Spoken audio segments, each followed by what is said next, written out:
Hello, this is Doe Wilkerson again with Old School Boxing Talk. Right now it's Sunday morning. It's about 1:45 Eastern Standard Time. I'm at work. Yay. That's why I hid the security shirt, as you know. Anywho, let's get into it. Since we last talked, let me see. Well, tonight, as we know, Canelo Alvarez destroyed Liam Smith, dropped him in the seventh, the eighth, the ninth, and then finally he stopped the fight. The week undercard, Willie Monroe Jr. defeated Gabe Rosado in a boring 12-round fight. Um, I mean, that's why pay-per-view was in the shape it's going. And I still say the best guys that used to put on the guy that put on the best pay-per-views was always Don King, because Don King not only gave you a great main event, but he gave you a freaking loaded undercard that when you paid your $45 for that pay-per-view, you damn well knew you got a damn good fight. I remember, like I always bring up the Tyson Ruddock 1 fight, where that's the night Tito Trinidad just won the title from Maurice Blocker on that pay-per-view. Simon Brown defended his WBC welterweight title on that pay-per-view. And there was another title fight on that pay-per-view of Tyson Ruddock 1. And like I said, I give hats off. I've heard a lot of shady stuff about Don King, and a lot of it may be true, whatever. I'm not, But when it comes to Don putting on pay-per-views, nobody did it better than Don King. Don King, hats off. Even these guys say they don't do it well. The last pay-per-view I saw that wasn't done by Don King that had a good undercard was probably Mayweather Canelo, because they had Danny Garcia against Lucas Matisse at the time on that pay-per-view. Was the co-main event. So I mean, outside of that, they really don't do them well. They don't do them justice. Hold on a minute.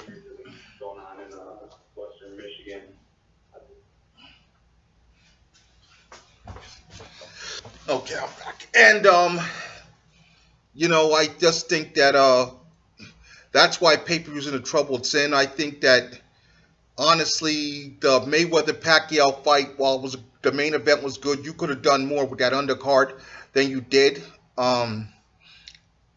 which is a shame. And that is why I think Al Heyman's seen that. Now Al Heyman's seen some of the things that were happening. So that's what helped him come up with the idea. Let's put this PBC back together and bring boxing back to the masses, back to network TV. And it was just good because now he can build guys. Now there's talk that he wants early next year to put Danny Garcia versus Keith Thurman on free TV. Well, I don't think, what you most likely will be CBS, because most likely that fight there will be snatched up by CBS quickly, because CBS owns Showtime, and, PBC and CBS, Showtime's, Al Heyman, they all work close together, so I think CBS will snatch that and put that on prime time.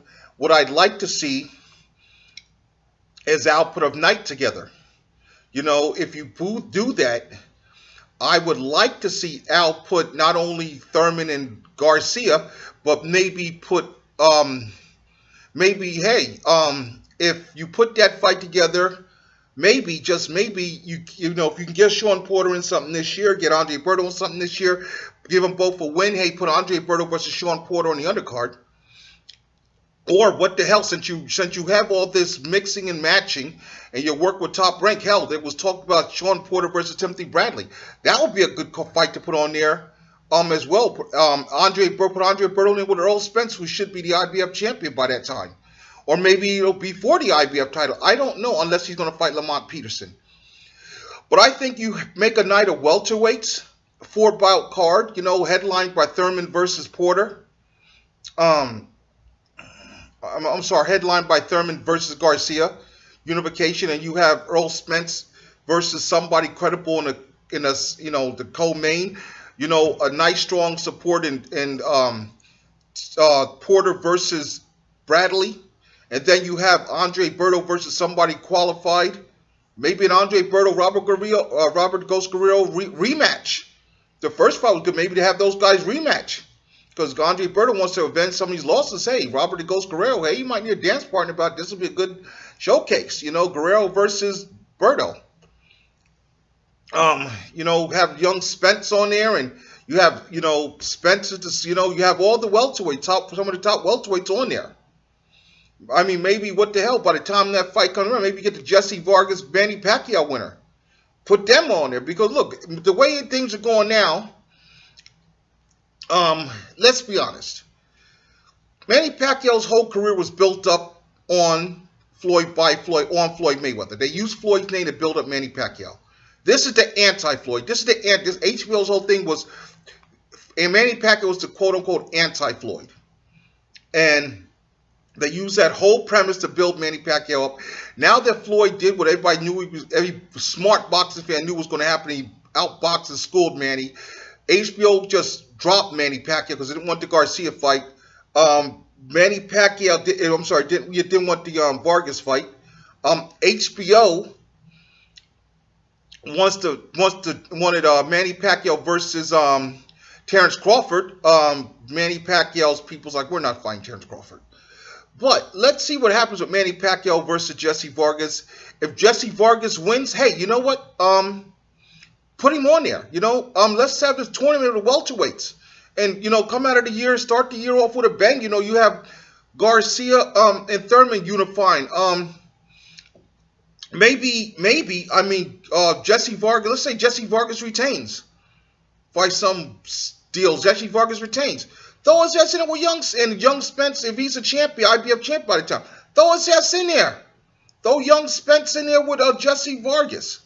You know, bang. The two top titles. You got Andre Berto versus Sean Porter. Boom. Winner gets the shot at the unified.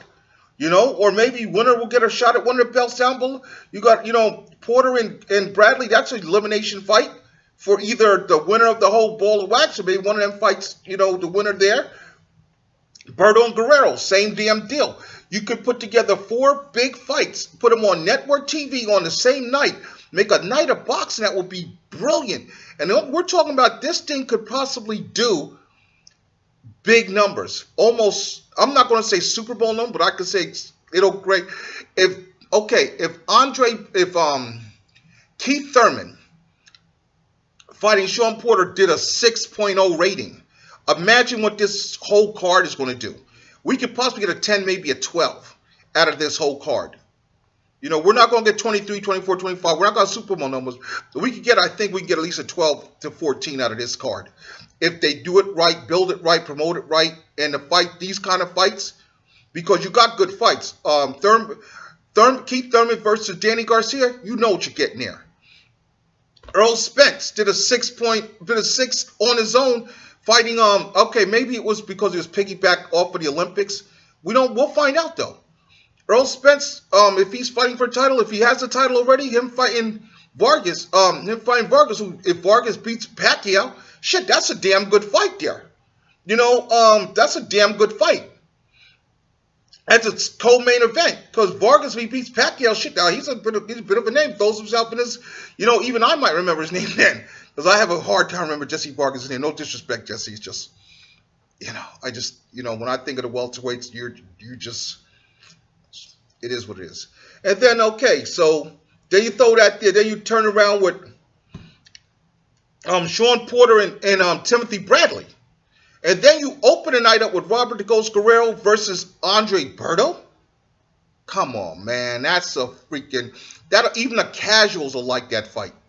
I mean, that's a card that even the casual... You put those 4 fights on network TV. 4 strong fights. One night of boxing. Like ABC used to do it. And don't tell me it can't be done in network, because ABC used to do it back in the days. You know, when I remember back in the days, Larry Holmes, they had a long card. Matter of fact, the night Mike Weaver won the title was a long night, big night of boxing on ABC, Wide World of Sports. They had 4 fights on. They had 2 fights in one location and two fights at a split location card. So don't tell me it can't be done. It can be done. Now, if done right, that's something there that you can turn around and build that into a nice tournament that when you do go and put the main events, you build that one there. Okay, so now you got that. Now you come back maybe a month or 2 months later, and you do the same thing at 154. Get the top 154 pounders.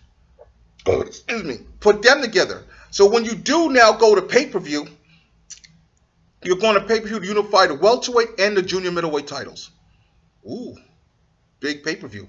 Because you know, whoever one comes out of that junior middleweight thing with is Andres, the only thing that would fuck that up is if if the two Charlo brothers win, then you're just totally fucked. So you got to root for one of the Charlo brothers to lose, which I honestly believe one of them will. I believe if you take on Demetrius Andreas, Laura, and the two Charlo brothers. One Charlo brother fights Andres, one Charlo brother fights Laura. One of them Charlo brothers is going down, and I would lean toward the one that winds up fighting Boo Boo, Demetrius Andres. That's the one I lean toward is going to lose. Not saying that Laura can't beat the other one, but I would give the one that whoever won with Laura, I give him a shot because sometimes Laura has a habit of fighting.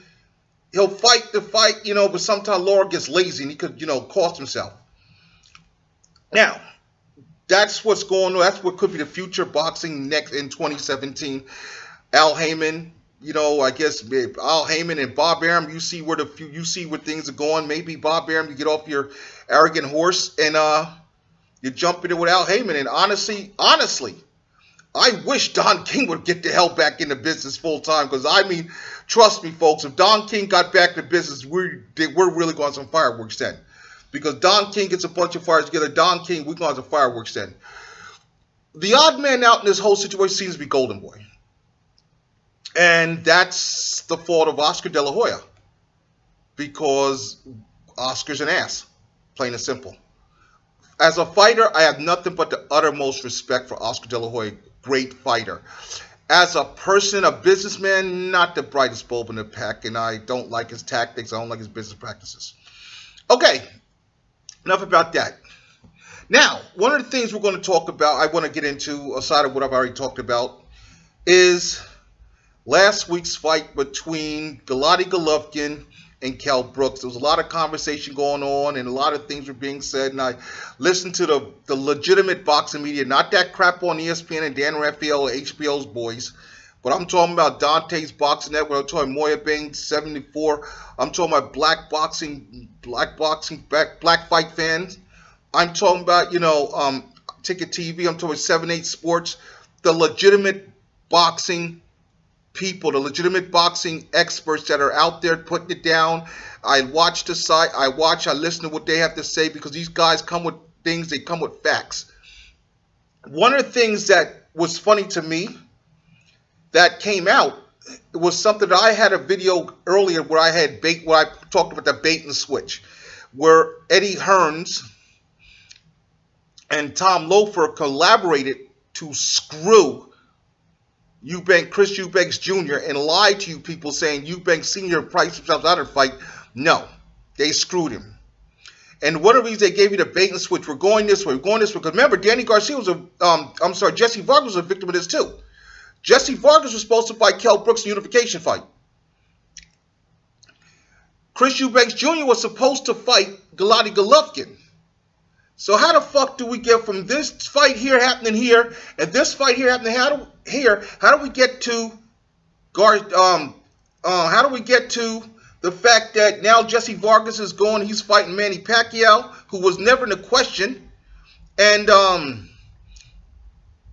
Eubanks Jr., who's now totally going to, I guess, defend his WBA interim or his European title. And we wanted with Golovkin versus Kell Brooks. Because Eddie Hearns realized that I've got a guy here who has some skill. But he can't beat the best welterweights. He can't. I don't even think he could beat Jesse Vargas. I really don't want the Vargas fight. Because if he's going to take an L, I want him to take an L where I can say, well, he has a reason and he is marketable.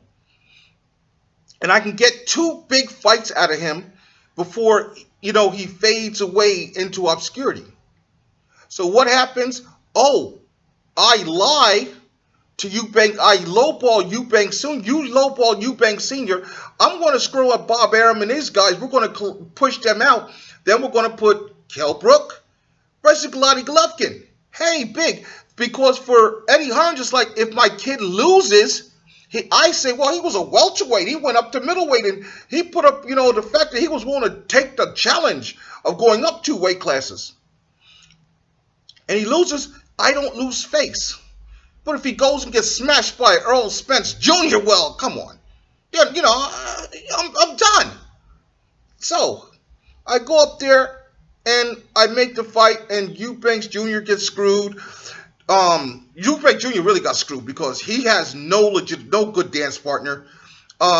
Jesse Vargas winds up fighting Manny Pacquiao, which winds up getting Manny Pacquiao fired from HBO, but it doesn't hurt Jesse Vargas because he's probably making more money to fight Pacquiao than he would have made to fight Brooks. So, for Jesse Vargas, what the fuck? He can stay in the United States. Doesn't have to travel. Now, we have the fight, and something funny happened. And what was supposed to be a whitewash, a walkover, just, something to Kell Brooks, excuse for Kell Brooks, get an L, and then he can move down to 154 and challenge Canelo, which happened later in the week. I'll get to that. Just, Kell Brooks did a Shane Mosley. And I'm going to tell you what a Shane Mosley is. Shane Mosley, back a couple years ago, Shane Mosley and Manny Pacquiao and Bob Arum. Bob Arum had a spat with HBO and took Manny Pacquiao to Showtime to fight Shane Mosley because HBO didn't want to fight. During that fight, Shane Mosley exposed Manny Pacquiao. Shane Mosley exposed a lot of Manny Pacquiao's flaws. So the talk that everybody was saying Manny Pacquiao's this monster, this beast. After the Mosley fight, people that watched that fight said, oh, I see. And what happened is, remember, during that time when Mosley fought Pacquiao, this is before Mosley fought Mayweather. No, this is before then. Mosley loses to Pacquiao, but Mosley also exposes that Manny Pacquiao is susceptible to straight right hands. Now, maybe Eric Morales showed us this. Maybe Juan Manuel Marquez showed us this, and we weren't paying attention to it.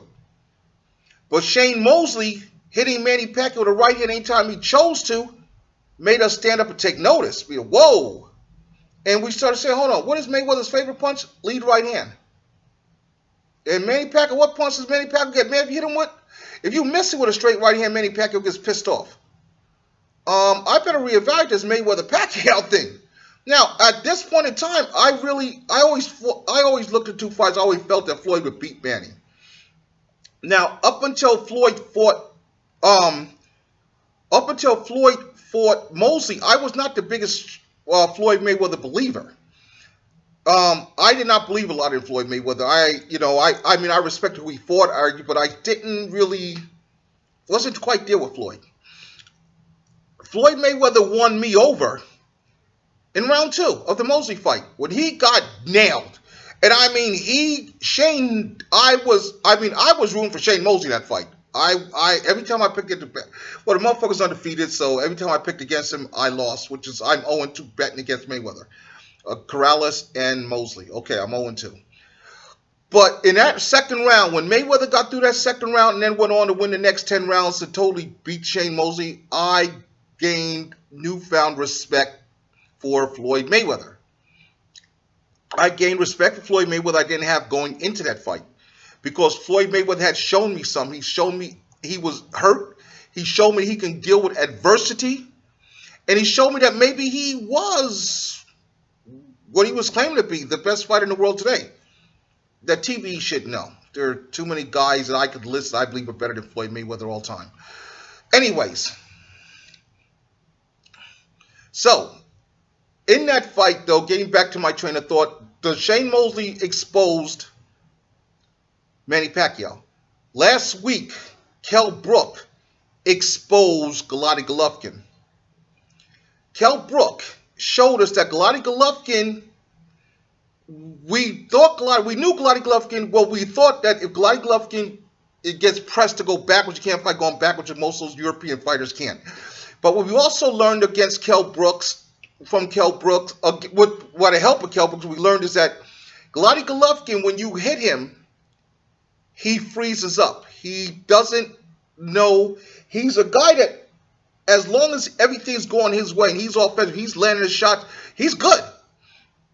But when you hit him 1, 2, 3, pop, pop, pop, pop, pop, pop, pop, pop, he freezes up. And he doesn't seem to know what to do. And he seems to get uncomfortable when that happens to him. He doesn't fire back. He stops.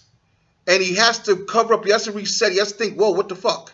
Then he thinking. He has to start thinking. And that's when you can beat Gennady Golovkin. The problem, and this is why I'm giving Danny Jacobs, and I believe Danny Jacobs, I believe Eubank Jr. would beat him. Because Kell Brooks shook him up in the 3rd round there. Eubanks Jr. at once a natural middleweight hits a little harder than Kell Brooks. Danny Jacobs hits a hell of a lot harder than Kell Brooks. I'm thinking, Gennady, you might have some dope. There's a reason Gennady Golovkin didn't fight Peter Quillin, didn't fight Danny Jacobs, didn't fight Eubank Jr. He stayed the fuck away from those 3. There's a reason. Because they have skill, they have power. And everything we've seen Kell Brooks do to give Gennady Golovkin fits, these brothers can do it and then some.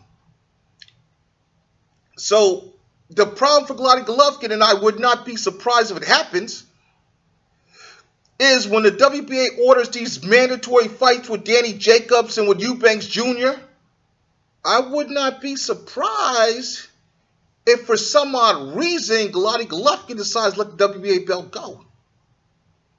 If the WBA makes him do that, I would not be shocked. If they come up with some they come up with some, well, we're chasing this fight here. Either they're going to say we're trying to make the Billy Joe Sanders fight to try to avoid them, or they're going to come up with some way of getting, I would not, if the WBA says to them, you've had your go-through. We didn't sanction a Brooks fight. You owe us a defense. Danny Jacobs is your mandatory. We want that fight. And the WBA has already said that you have X amount of days to start making that fight. I would not be shocked. Would not be shocked if Tom Loeffler, HBO, and the Golovkin team find a way to say we're going to drop the WBA belt. They'll probably say, oh, we don't want to pay the sanction fees. They'll come up with a reason. I would not be shocked if that's what happens, if they drop the WBA belt at middleweight and pursue another fight, and they'll find some way, and a lot of you ignorant fanboys will believe that, whatever story they'll tell you, but the truth is, and you're hearing it here first, after watching Kell Brooks, Gennady Golovkin, I believe why we sit there and we say Gennady Golovkin has nobody on his resume. I believe we know why he has nobody on his resume. Willie Monroe started to show us some of the flaws. Kell Brooks took that little crack and opened it the hell up. And now you look at guys like Danny Jacobs, you look at guys like Eubank Jr., you look at guys like Peter Quillin saying, we knew we could beat this motherfucker. And you look at them, hungry wolves, saying, yeah, we coming for that ass. And you look at Golovkin saying, oh, fuck. I had all this protection. Don't be shocked. Either WBA is going to back off on this deal, or Golovkin's going to wind up dropping that WBA title. I don't believe for a minute he's going to fight Danny Jacobs. And don't come with this, Al Haymon. Don't come with that bullshit, because the boy he fought to fight his IBF mandatory was a guy that was advised by Al Haymon. So that bullshit talk about, because Al Haymon is, throw that shit out the window. Stop using that bullshit. Stop that bullshit. That's an excuse that you people keep making for Gennady Golovkin and all the guys that work with Al Haymon, that Al Haymon won't disarm. You're full of shit. What happens is Al Haymon won't sell his guys out to be promoted by any one promoter. That's what happens. Now, Al Haymon's guys are now, majority of them are now being handled by Mayweather Promotions, which is another thing you guys hate. But the point of the matter is, this fight can be made. Al Haymon doesn't stand in the way of his guys making fights. He doesn't. What Al Haymon does is tell you, you're not getting my guy for cheap. You're going to pay my guy. And that's where the problems start, because Al Heyman is standing up for his fighters saying, you're going to pay these guys. Because Al Heyman, the guys that Al Heyman advised, Al Heyman is setting these guys up for life after boxing. You only have so many fights in your career, and your body can only do this so long. But the problem, boxing, like all combat sports, there's no pension. So what Al Heyman does is he gives his guys financial advice so that, hey, we're going to get you the money, how to save your money, how to invest your money, how to put money aside for yourself. Look at poor Rocky Lockridge. Main Event didn't do that for him. Rocky Lockridge was homeless. You know, and you think Main Event, you think that the promoters gave a fuck about Rocky after coming the money off him? No. HBO and these people, they're hypocrites. The networks and all these people that say, I want this, they're hypocrites. Because fighters are only good for you as long as they can fight. When they can no longer fight, does anybody really give a fuck about these guys? No. They don't have a union. They don't have anybody looking out for them. One of my favorite fighters of all time, Matthew Saad Muhammad, God bless his soul, passed away, was homeless. There's so many horror stories about what happened to fighters after their careers are over. What Al Heyman is doing is Al Heyman is setting his guys up in a position to make your money now, so when you get the fuck out of here, guess what? You got something to live on for the rest of your goddamn life. You're not going to be in tax trouble. You're not going to be broke. If you follow this game plan, I'm going to make sure you make the money in the ring, that you take care of your money outside the ring to invest in your future down the road. And you know what, another thing you don't never hear about, none of Al Heyman's guys sitting out 2 years, Bob Arum. You know, all you people that Al Heyman's so bad, look at Mikey Garcia, had to sit out 2 years to get the fuck away from Top Rank. Because he didn't want to put up that bullshit. Now he's over there with Al Heyman, with the boys, Golden Boy. He with Al Heyman and, you know, Mayweather Promotions, he's fucking with them. He made his return. He gonna make some money. Excuse me. He gonna do all right. Mikey Garcia is one of the top guys in boxing. Mikey Garcia gonna be all right. But he had to sit out 2 years, sacrifice 2 years of his career to get the fuck out from under Bob Arum, who wasn't looking out for Bob Arum, was looking out for Bob Arum.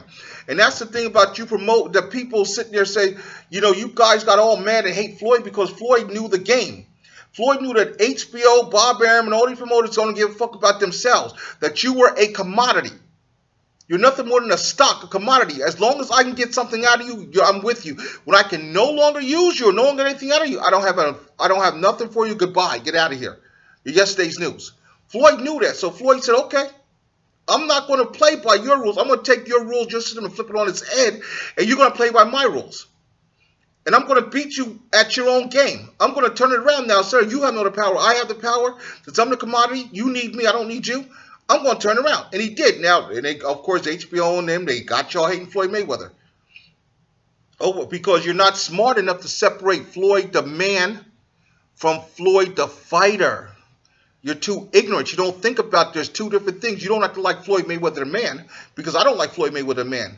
But I respect Floyd Mayweather the businessman, and I respect Floyd Mayweather the fighter.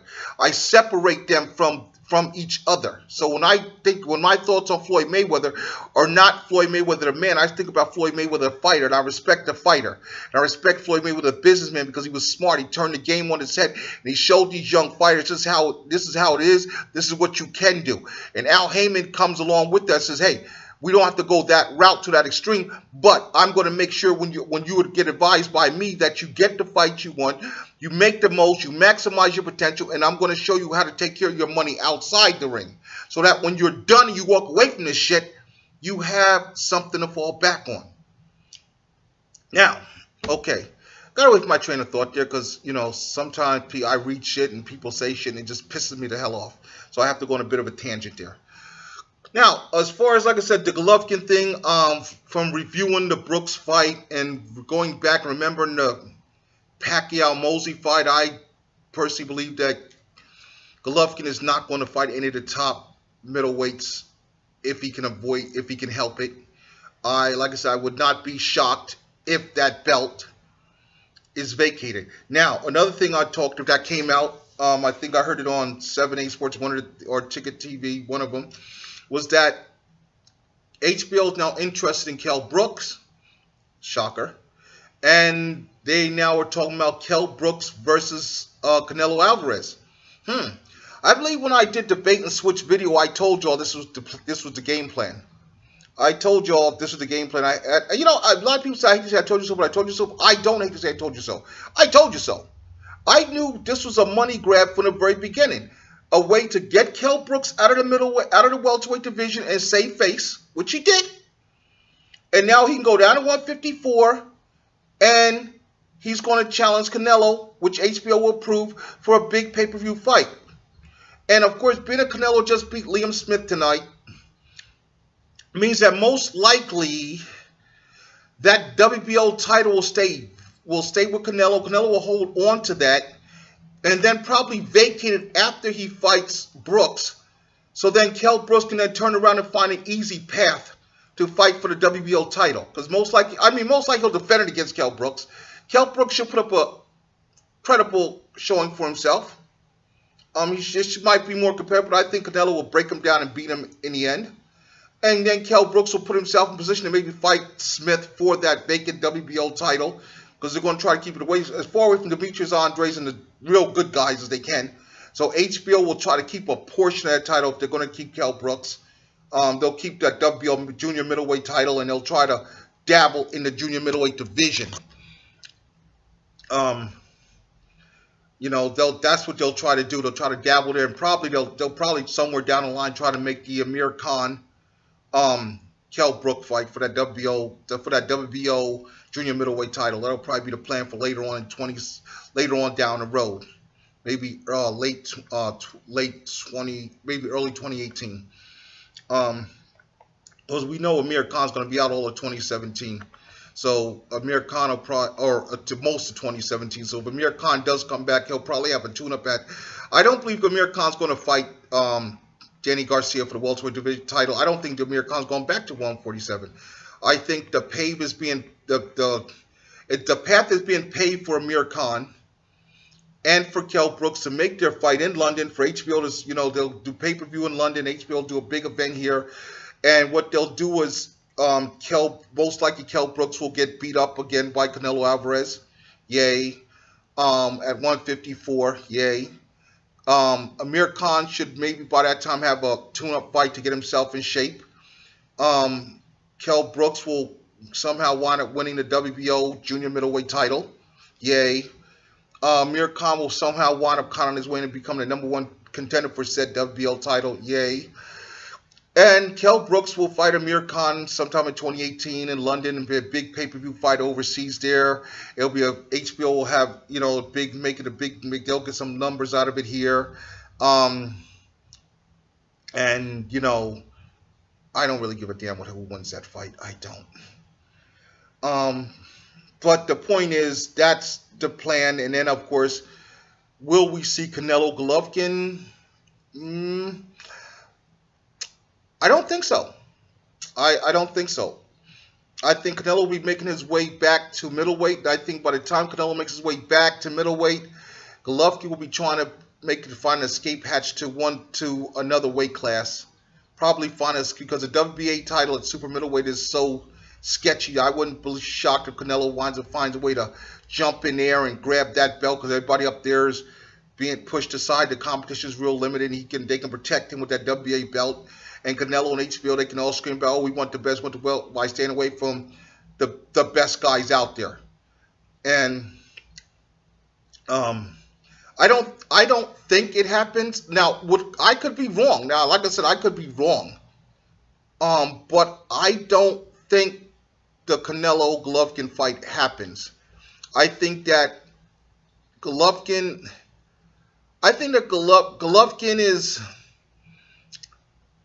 has too much shit to go through. You know, if it does happen, it will probably it won't be for the whole unified middleweight title.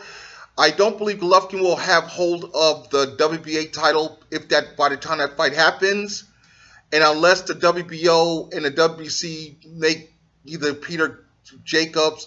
Danny Jacobs or, you know, or Peter Quillins or Eubank Jr. becomes a top mandatory contender for any of those other belts. I don't see that. I could see that fight happening. I could maybe see that fight happening, but the thing that keeps Golovkin and his people safe is that for some reason Peter Quillins has, for some reason, Eubanks Jr. is not ranked high in the WBC or the WBO. Peter Quillins, who was the former WBO champion, is not ranked high, is not, the mandatory there. Danny Jacobs is the mandatory in the WBA, and the IBF, Lord knows who the hell's a mandatory there. I guess you can throw darts at that one and they say, oh, we'll take him. But it won't be nobody of merit. And as long as that's the case, I think that I would not be shocked to see the WBA title, like I said, go to weight or go to the weights like Golovkin drop that one and make excuses around it. I don't think Billy Joe Sanders really wants to fight anybody. I think it's going to take a whole hell of a lot of money for Billy Joe Sanders to fight anybody, because Billy Joe Sanders is milking that belt for all it's worth. He wants to because he realizes that once he loses that title, he goes back to being a fucking nobody. He can't really beat anybody. Got lucky to beat Andy Lee. He realized the top guys at 160 he can't beat. So he's not. That's why he turned down. He was supposed to fight in the Gabe Rosado fight last night. He turned that fight down, and look what Willie Monroe Jr. outboxed Gabe Rosado. Come on. You telling me that the WBO champion could not beat Gabe Rosado? If you're that, come on. That guy is holding on to that belt and trying to be an enigma so that nobody really knows what he's worth. He's trying to make as much money off the Canelo fight, off the damn Golovkin or Canelo fight as he can. And he figures, if I'm going to lose the title, I'm going to lose the title and make a shitload of money. Because after I lose this title, I'm not going to be good enough to get back in position. Well, I might be able to get back in position, but I know I'm not going to be able to find another weak-ass champion that I can beat to get it back. So I'm going to make as much money with this title as I can, because he hasn't fought since he had the title. So he's going to milk that title. He's holding that title hostage. And the WBOs, as corrupt as they are, they allow it. So, that's all for this one. There'll be more next week. Any questions, comments, you can hit me up on my Facebook page. If you got comments, because this will be posted on Facebook, also be on YouTube. Comments, put them in the comments section. Till next time, Stover Wilkerson signing out.